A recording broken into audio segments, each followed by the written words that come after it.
Shalom saudara-saudari terkasih, sidang jemaat yang diberkati Tuhan. Di dalam Suara Gembala kali ini, saya ingin menyampaikan tentang bagaimana pandangan gereja, khususnya gereja Kahal, tentang vaksinasi. Kita semua tahu, saudaraku, bahwa pemerintah Indonesia sudah memulai akan program vaksinasi, dimulai dari para petinggi, para influencer, ya. Yang pertama kali bahkan Presiden Jokowi sendiri, kemudian semua menteri-menteri dan sebagainya. Nah, bagaimana sikap kita terhadap vaksin tersebut? Karena ada banyak beredar, ya sekarang zamannya zaman sosmed, saudaraku ya, zaman internet, jadi semua orang bisa mengupload apa saja dan menyebarkan apa saja, berita benar nggak benar, terverifikasi atau tidak, pokoknya mereka bisa bikin konten apapun juga. Nah, di zaman yang seperti ini kita harus dapat belajar, meneliti, dan kemudian menentukan langkah keputusan. Vaksin ini sebetulnya bagaimana? Karena ada hamba-hamba Tuhan yang sebetulnya cukup terkenal, saudara. Mereka mengatakan bahwa vaksin ini ada hubungannya dengan antikris. Jadi kalau orang divaksin itu berarti dia sudah menjadi miliknya antikristus. Itu merupakan cara menandai orang itu menjadi miliknya. Saya seringkali bergurau dengan berkata, oh berarti kalau orang disuntik vaksin, di dahinya itu nanti muncul kata 666 begitu ya, huruf 666 bersinar begitu. Apakah seperti itu? Ya, itu guyonan saya. Saudara, kita mulai dengan firman Tuhan terlebih dahulu ya. Di dalam Matius 10 ayat yang ke-16. Firman Tuhan katakan, lihat, aku mengutus kamu seperti domba ke tengah-tengah serigala. Sebab itu hendaklah kamu cerdik seperti ular dan tulus seperti merpati. Saudara, dikatakan oleh Tuhan Yesus kita ini seperti domba. Domba itu kan defenseless, nggak bisa membela diri. Domba itu harus dijagai, dilindungi. Kemudian tinggalnya di mana domba itu? Di tengah-tengah serigala. Serigala itu ya suka makan domba, saudaraku. Domba itu menjadi mangsa dari serigala, jadi dalam posisi yang berbahaya. Sebab itu, kata Tuhan Yesus, hendaklah kamu, domba-dombaku, kata Tuhan, kamu ini harus cerdik seperti ular dan tulus seperti merpati. Ini dua karakter yang bertolak belakang, saudaraku. Biasanya orang tulus itu kurang cerdik. Orang tulus lugu, ya, polos, itu biasanya jadi sasaran kebohongan, sasaran penipuan. Contohnya orang yang masih lugu dari desa Kluthuk, saudara ya. Mereka datang pertama kali ke kota, nah ketemu dengan para preman-preman kota, ya pasti mereka jadi ya sasaran penipuan, sasaran kebohongan. Karena mereka masih polos, masih lugu. Diomongi apa saja mereka percaya. Dianggapnya semua orang baik begitu. Tuhan katakan, kamu tulus boleh, dan harus dijaga, dipertahankan ketulusan itu. Kemurnian hati, kebaikan hati, ketulusan, kepolosan, kejujuran, itu harus tetap dijaga. Namun, jangan jadi bodoh. Tuhan ingin umatnya jadi cerdik seperti ular, saudaraku. Nggak gampang dikadalin istilahnya. Nah, kita ini harus seperti itu, saudara. Jangan jadi orang Kristen, dengar apa, nggak dipelajari, nggak dicari sumbernya, nggak diolah, percaya begitu saja. Jadi benar-benar, saudaraku, dua karakter yang mestinya bertolak belakang ini ada di dalam diri kita. Kita tulus, kita jujur, kita benar, kita polos, kita tidak ada niat yang curang begitu, tulus, tetapi cerdik seperti ular, tulusnya seperti merpati. Nah, saudara, di dalam kita hidup sebagai anak-anak Tuhan, kita ini harus punya dua karakter itu, saudara. Ya, meskipun itu paradoks ya, tapi harus kita miliki. Saya ingat akan sejarah gereja, saudara, di tahun 60-an, itu gereja mengalami, ya, akhir tahun 60-an, saudaraku ya, gereja mengalami gerakan karismatik, di mana Roh Kudus bekerja di gereja-gereja Protestan, gereja tradisional. Roh Kudus bekerja melawat mereka, sehingga mereka berkenalan dengan karunia-karunia roh. Sehingga gerakan ini dikenal dengan sebutan gerakan karismatik. Nah, kalau di Indonesia itu tahun 70-an, kalau di Amerika mulai tahun 60-an. Nah, saudaraku, gerakan karismatik ini tentunya menjadi sebuah berkat ya. Karena orang menjadi sungguh-sungguh dengan Tuhan, orang menjadi bergairah dengan Tuhan, karena adanya karunia-karunia roh yang bekerja. Kalau di Jakarta itu pada zaman tahun 70-an itu, hampir di setiap tempat itu ada persekutuan doa yang bermunculan. Nah, saudaraku, ini adalah karya Roh Kudus.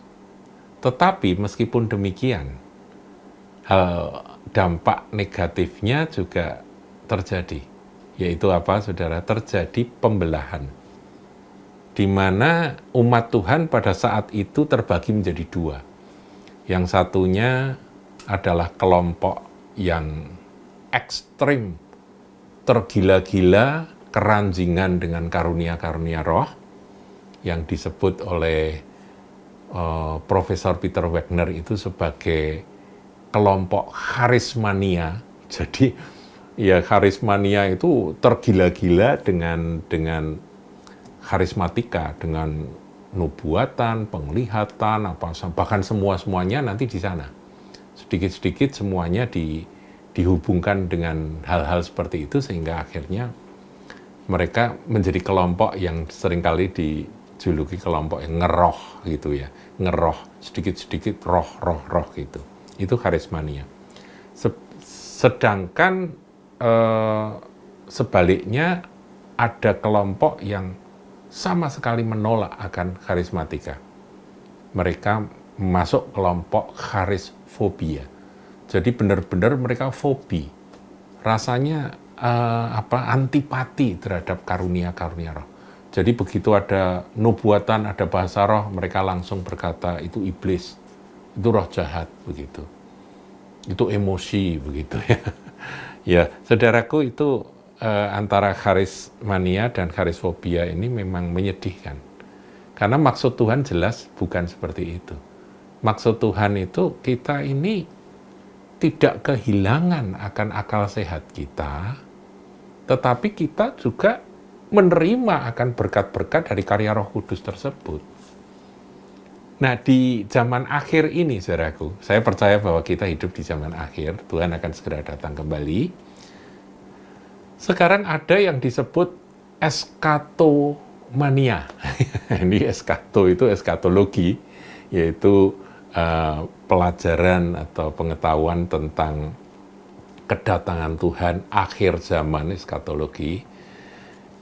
Mereka maniak sekali dengan itu, saudara. Makanya disebut eskatomania. Ini orang-orang yang sedikit-sedikit semua dikaitkan dengan akhir zaman, bahwa sudah dekat akhir zaman, dan mereka begitu ekstrem sehingga kesalahan-kesalahan dari para pendahulu tentang akhir zaman itu tidak diingat lagi, dilupakan.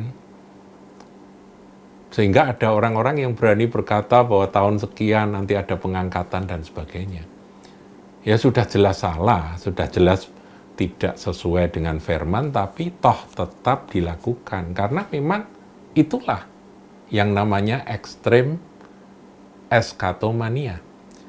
Tetapi sebagai lawannya, sebagai opositnya itu adalah eskatofobia, sama seperti karismania dan karisfobia. Jadi eskatofobia itu adalah orang-orang yang kalau dengar akhir zaman langsung mereka nggak mau dengar lagi. Mereka nganggep bahwa itu hanya kelompok orang-orang fanatik saja yang memikirkan akan kedatangan Tuhan. Akhirnya mereka nggak mau singgung sama sekali tentang akhir zaman. Ini hadapi kenyataan seperti ini sekarang. Hidup itu ya sekarang ini kita hadapi. Kok mikir Tuhan mau datang dan sebagainya. Lah yang benar bagaimana, saudara? Saya mau sampaikan kepada Anda bahwa Alkitab ini mengajarkan bahwa Tuhan memang akan datang kembali. Tetapi bukan berarti bahwa segala sesuatu harus dikait-kaitkan dengan kedatangan Tuhan. Ada kehidupan yang harus kita jalani sehari-hari, di mana aturan-aturan untuk kehidupan sehari-hari ini juga tetap berlaku. Aturan firman Tuhan maksud saya. Jadi, kita jangan sampai, saudaraku, kena ekstrem yang satunya atau ekstrem yang satunya. Jangan sekali-kali. Nah, kalau Anda bertanya, apakah pandemi yang saat ini kita sudah lalui hampir 1 tahun ini adalah tanda akhir zaman? Saya jawab, iya, saudara. Ini adalah tanda akhir zaman. Karena itu ada tertulis di dalam firman Tuhan. Kalau saudara baca ya, nanti baca sendiri saudara, dalam Wahyu 6 ayat yang ke-8, itu dikatakan bahwa kuda hijau kuning itu salah satu tandanya adalah sampar yang mendatangkan maut. Nah ini kan sampar ya, samparnya itu bahkan sampai seluruh muka bumi. Baru sekali ini loh saudaraku, ada pandemi, ada penyakit menular yang direspon oleh seluruh dunia, itu baru sekali. Dan dampaknya juga global. Itu baru sekali ini. Berarti ini tanda Tuhan itu ingin membangunkan akan umat manusia, ini loh aku mau segera datang. Ayo bertobat. Mestinya begitu, saudaraku. Jadi saya percaya bahwa pandemi yang kita sudah lalui ini dan belum selesai ini adalah tanda akhir zaman. Demikian dalam Lukas 21 ayat 11. Ini sudah baca sendiri ya. Di situ juga ada tanda-tanda dan salah satunya disebut sampar. Sampar itu penyakit menular. Ini saatnya tanda-tanda itu dinyatakan. Jadi saudaraku, kita harus menyadari, mengetahui bahwa memang kita ada di penghujung zaman. Tapi jangan jadi kelompok eskatomania, saudaraku, sehingga kebablasan, sehingga melampaui apa yang tertulis dan kehilangan keseimbangan dalam banyak hal. Nah, sekarang saya ingin masuk secara teknis. Pemerintah Indonesia sudah memulai akan program vaksinasi. Nah, beredar, saudara, di sosial media, beredar masif sekali akan adanya tayangan-tayangan, suntingan-suntingan video yang menyatakan langsung tak langsung tapi ingin memberi kesan dan ingin mempengaruhi akan banyak orang bahwa vaksinasi ini adalah pekerjaan dari antikris untuk menandai orang-orang yang menjadi milik kepunyaannya. Nah, saudara, kita akan sama-sama melihat salah satu dari apa yang diupload oleh seseorang, sebuah video singkat yang saya catat itu cuma sekitar 2 menit 4 detik, 2 menit lebih 4 detik begitu ya. Nah, itu merupakan suntingan dari 3 video. Video yang pertama, potongan dari wawancara antara Najwa Shihab dengan Menteri BUMN Erick Thohir yang menjadi orang yang bertanggung jawab untuk menangani COVID. Itu berbicara tentang barcode. Kemudian yang kedua, Bill Gates. Kata-kata pernyataan dari Bill Gates yang dipotong, saudara, dan itu didramatisir dengan diperlambat sehingga seakan-akan hal itu berbahaya sekali begitu ya, dilambatkan kata-katanya. Saudara nanti bisa lihat itu tentang bagaimana bahwa kalau orang sudah disuntik vaksin itu bisa dilacak begitu ya, bisa dilacak orangnya ada di mana dan apa yang sedang terjadi dalam tubuh orang tersebut. Kemudian yang ketiga itu wawancara, ini juga sudah cukup lama, saudara. Kalau Bill Gates tadi sudah cukup lama, saudara. Ini juga sudah cukup lama, itu diambil lagi, dicomot, dipotong tentang kata-kata dari Jay Walker yang menjelaskan tentang chip IRFD atau IRFD. IRFD. Nah, saudara, tentang chip IRFD ini kan sebetulnya ini kan sudah heboh pada zaman Obamacare. Ya, di mana orang-orang pada waktu itu akan dipasang chip untuk mengetahui akan kondisi dari kesehatannya Obamacare. Dan itu sudah ditentang oleh kelompok-kelompok Kristen yang tidak menyetujuinya. Karena ini kan merupakan penandaan dari antikris dan sebagainya. Itu gegernya, ributnya sudah lewat. Ini sekarang diulang lagi dalam konteks COVID, ya, vaksinasi COVID.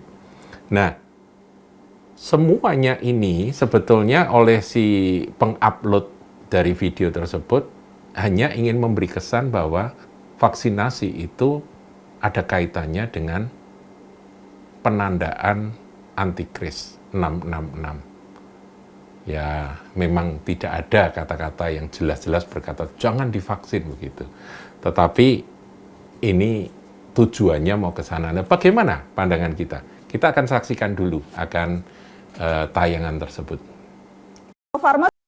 Innovations like vaccines. We need a measurement system that tracks the vaccines. Innovations like vaccines. We need a measurement system that tracks the vaccines. So what is Project Jumpstart?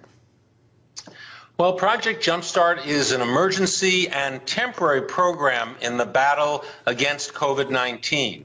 It's a public-private partnership between my company, Apigec Systems of America, and the Department of Health and Human Services and the Department of Defense. And its purpose is to ensure that by year end, we'll have at least 100 million doses ready to inject of a vaccine or therapeutic, assuming one is available. How does the optional RFID chip work? Well, each of these devices that are injected have the capacity to also have a small chip.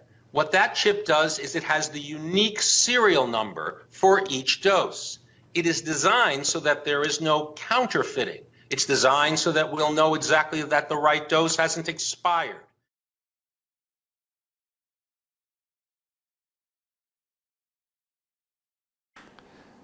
Iya, saudaraku, jadi demikian tayangannya. Ada 3 ya tadi ya. Yang pertama, Erick Thohir berbicara tentang bagaimana bisa melacak vaksin itu. Yang dilacak itu vaksinnya, saudara, melalui barcode. Nah, ini sebetulnya nggak ada hubungannya dengan 666 atau apa ya, jelas dengan antikris atau apa. Itu tuh adalah sebuah sistem yang dikembangkan oleh pemerintah Indonesia supaya Bio Farma itu sejak awal sudah memberikan tanda vaksin, botol vaksin ini ada barcode-nya. Nah, itu nanti vaksin itu disuntikkan kepada siapa itu nanti akan ada pencatatannya. Sehingga pencatatan itu kan masuk di bank data, sehingga nanti dapat diketahui kalau misalnya katakan si A yang ada di kampung ini, di pulau ini mengalami sakit yang kemudian dihebohkan itu sakitnya hanya gara-gara disuntik, dia sakit dan mati. Itu bisa ditrace atau ditelusuri. Ditelusuri, iya, itu barcode-nya nomor berapa yang disuntikkan. Itu pengirimannya pakai pengiriman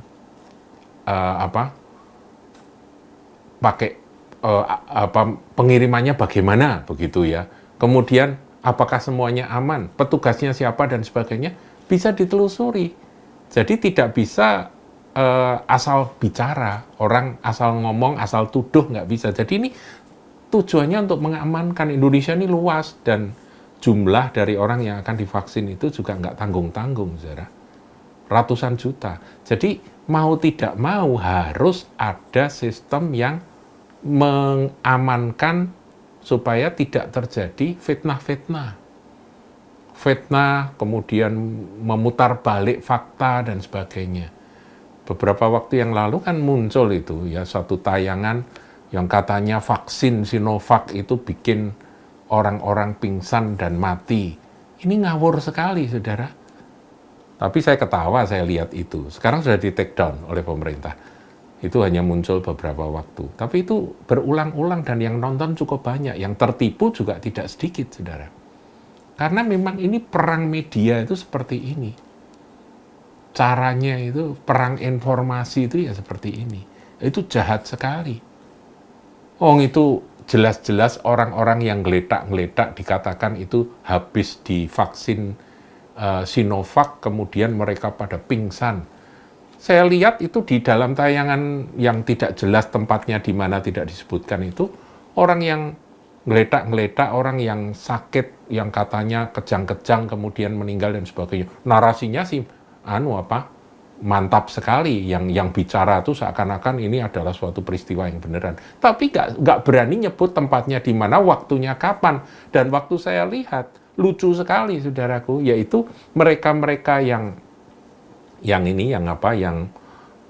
pada jadi korban vaksin katanya, itu ternyata mereka itu anak-anak kecil, kemudian ada ibu-ibu, ya, ibu-ibu biasa, orang-orang kampung begitu, saudara. Padahal vaksinasi sampai saat ini masih di kalangan nakes. Kok bisa masuk ke kampung itu gimana? Jadi ini ngawurnya luar biasa, fitnahnya gila-gilaan. Nah, untuk menghindari yang seperti itu ada barcode itu tadi. Ada pencatatan. Jadi, sampai tadi disebut oleh Erick Thohir, misalnya, tadi ada Raffi Ahmad disuntik, itu tahu suntiknya di mana, kapan, karena ada barcode-nya. Dan nanti kalau Raffi Ahmad misalnya ada sesuatu, langsung penelusurannya yaitu dari barcode itu ditemukan siapa petugasnya, pengirimannya pakai cara apa, di mana tempat penyuntikannya, dan sebagainya itu tercatat semua. Itu yang pertama. Jadi nggak ada hubungannya dengan 666. Yang kedua, saudaraku, Bill Gates. Bill Gates di situ singkat ya, tapi dilambat-lambatkan biar serem begitu ya. Itu katakan bahwa nanti vaksinasi ini bisa melacak orang itu kondisinya seperti apa dan sebagainya. Nah, saudara, waktu saya pelajari apa yang disampaikan oleh Bill Gates ini, yang kemudian disambung oleh J. Walker, yang memang itu disusun sama si uploadernya itu disusun, chip IRFD itu memang diberikan pada volunteer orang yang disuntik vaksin ketika uji coba. Kenapa? Karena pada waktu uji coba, saudaraku, katakan 5.000 orang diuji coba, disuntik. Itu kan mereka orang-orang sukarelawan yang bekerja kan. Mereka bekerja di mana-mana, di berbagai tempat, mereka pergi ke sana kemari, mereka jadi volunteer. Nah, supaya mengetahui perkembangan, kan mereka seharusnya, ya kalau enggak pakai metode atau sistem yang modern itu, seharusnya mereka harus datang ke laboratorium atau rumah sakit yang menangani itu, uji coba itu, kemudian mereka dites. Oh, ternyata sampai sekarang vaksin berjalan bagus, antibodimu bagus, begitu ya, tumbuh secara seperti yang diharapkan karena vaksin tersebut. Oh, ini kamu ada alergi. Itu semua bisa dicek. Itu kan masa uji coba, saudara. Nah, tapi mereka orang kerja. Mereka kan volunteer, 5.000 orang itu kan mereka volunteer. Mereka dipasang chip itu supaya tidak perlu datang, sudah termonitor. Paham ya, saudara? Nah, itu dikaitkan bahwa ya itulah penandaan dari antikris. Nanti dulu, saudaraku. Ini Obamacare sudah melakukan itu dan sudah menjadi kontroversi. Nah, kalau Anda bertanya, apakah nanti antikris bisa pakai cara itu untuk menandai manusia di seluruh muka bumi? Saya jawab, iya. Karena antikris pasti akan memakai teknologi, saudara. Pasti, teknologi informasi pasti akan dipakai oleh antikris. Tapi apakah yang sekarang ini itu adalah karya antikris? Kita belum dapat mengatakan seperti itu. Ini urusannya adalah urusan bagaimana vaksin tersebut dapat dipantau hasilnya. Jadi masih positif. Apa yang diucapkan oleh Bill Gates itu sampai hari ini masih positif. Entah nanti ketika antikris muncul kemudian menyalahgunakan akan cara tersebut atau teknologi tersebut untuk kepentingan dia sesuai dengan apa yang ditulis firman Tuhan, nah itu kita nggak ngerti. Tapi bukan sekarang, saudara. Apalagi kita yang menerima hasil suntikan vaksinnya, bukan uji cobanya, itu kan Amerika, saudaraku ya. Kita, itu vaksin itu kan terdiri dari virus yang dilemahkan atau dimatikan, yang ketika disuntikkan akan membuat antibodi kita itu bangkit, mengenali dan kemudian membentuk akan perlindungan diri. Maksudnya kan seperti itu. Dan ini sama dengan vaksin-vaksin yang lain, saudara. Tidak ada beda. Nah, kalau ada yang bertanya, kok cepat sekali? Kalau vaksin yang lain 2-3 tahun, sampai 4 tahun itu baru teruji. Ini kok baru setahun kok sudah berani disuntikkan. Ya karena kepepet, saudara. Karena keterpaksaan, jadi mau tidak mau harus cepat. Kalau nggak cepat, ini ekonomi hancur. Dan juga semakin banyak korban. Jadi herd immunity yang diharapkan di sebuah negara, memang satu-satunya jalan yang paling cepat adalah dengan vaksinasi. Kan ada 3, saudara, yang disampaikan oleh seorang dokter itu ada 3. 1, vaksinasi ini cara yang paling mudah karena dengan divaksin orang bisa bekerja dengan normal. Karena dia sudah dikebalkan. Meskipun katanya Sinovac itu hanya 65%, tapi kan lumayan, saudaraku. Kemudian kedua terpapar. Kalau terpapar nanti akan muncul antibodi. Tapi ya kalau terpapar dan sembuh, kalau terpapar dan kemudian meninggal kan repot, saudaraku. Ini penyakit ganas. Dan ketiga, lockdown, yaitu mengunci diri di rumah, nggak ada aktivitas, emangnya nggak kerja, emangnya nggak bersosial. Jadi, saudaraku, mau nggak mau vaksinasi ini adalah cara untuk kita menuju pemulihan segala sesuatu.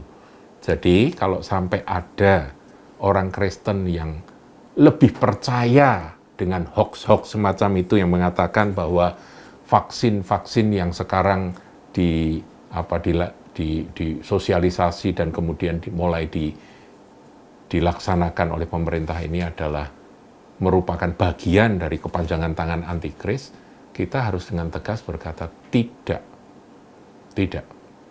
sama sekali.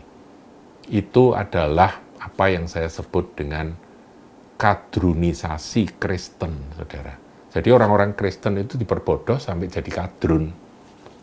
Nah ini kan kasihan, saudaraku. Kita nggak ingin gereja Tuhan terbelah hanya karena adanya munculnya kelompok kadrun ini. Saya termasuk yang serius dalam hal ini. Kemarin saya berbicara di sebuah kesempatan di kelompok hamba-hamba Tuhan. Saya sampaikan akan hal ini secara terus terang. Ada seorang ibu yang saya yakin orangnya tulus, yang berkata bahwa Tuhan berfirman kepada saya, anakku, jangan mau divaksin, karena itu datang dari antikris. Nah, kalau sudah Tuhan bicara begini, kita repot, saudara. Semua orang bisa ngomong kan? Semua orang bisa klaim bahwa Tuhan bicara. Tadi malam Tuhan datang dan bicara. Biar itu untuk pribadi dia.